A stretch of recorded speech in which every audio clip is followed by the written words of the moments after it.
here we go. What is going on? And I'm going to start with, I think, the biggest thing that's going on, and perhaps what might end up being my professional legacy, which is kind of scary to think about, which is my chart of the vertical integration inside the drug channel. I've talked about this for a number of years. I've been hitting you up with this. And so here is an updated version of this chart. It's going to be in the slide deck. I'm also going to put it up on the blog next Tuesday, so you can take a screenshot if you want, but you get a high-res version soon. These are the 7 companies through which about 50% of all U.S. healthcare spending flows, both commercial and government.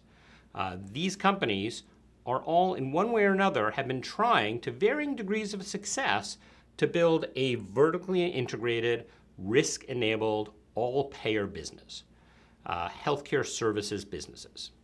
And what I want to do is just highlight one of the things that has happened, which I talked about a little bit, I hinted at last Outlook, but I want to just draw out a little more clearly, that not everyone is good at this and not everyone is going to succeed. And we're already seeing the vertical strategy shakeout happening. Now, if we talk about the ones who are actually executing on it and doing well, we got to start with the king, UnitedHealth, the one that everyone else has the, let's call it Optum envy of what they're doing. This is a $360 billion business that has been aggressively moving into the provider space through their Optum Care and Optum Health businesses. Just look at what happened this year alone. They bought a 500 physician practice business in Texas. They bought the largest independent physician practice in Massachusetts. They bought a home care business. They are increasingly moving into fully capitated, risk-bearing coverage.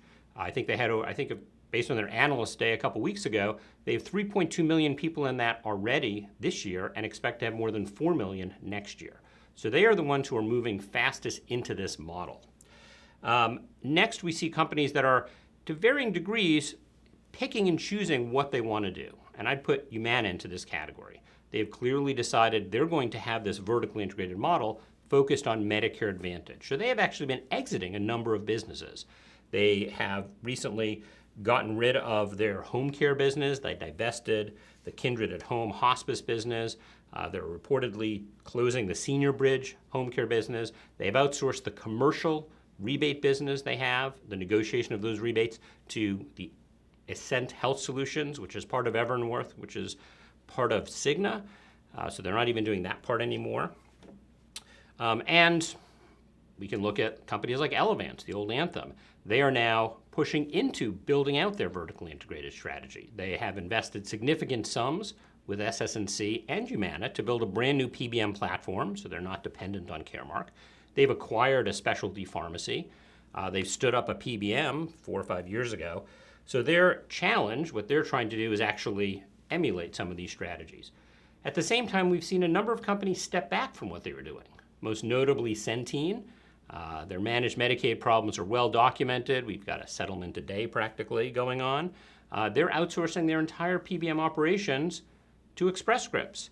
They've sold off some of their pharmacies, Panther RX, which was strategic a year or two ago and all of a sudden became no longer strategic, gone. They sold off their medical management business. And they're becoming much more narrowly focused on what they do. And same thing for Prime. They were vertically integrated into a mail-in specialty pharmacy. They co-owned with Walgreens. They sold their minority share. They turned over rebate negotiations again to Ascent, and have also turned over pharmacy network management to Express Scripts, and have sort of doubled down on being more narrowly defined as a PBM for their Blue Cross Blue Shield members. And finally, CVS, we'll talk a little bit more about them, but were probably one of the first to get into this with the Caremark CVS integration years ago, like 15 years ago, believe it or not. And of course, brought in Aetna. That gave them a lot of debt. They made a lot of earnings per share requirements. They were also going onto a big primary care building strategy. So, and I'll talk about that in just one second. But the thing to keep in mind is these companies, like it or not, are driving the drug channel. And understanding their strategies is crucial. And I think in the next year, we're going to see more of this vertical strategy shakeout. If you can do it in a targeted part of the market, you will. If you can't, you're going to be outsourcing or shedding assets. And so some of the companies on this chart are going to start changing, because we're going to be left with, I'd say, some of the vertical winners. And that's really coming soon.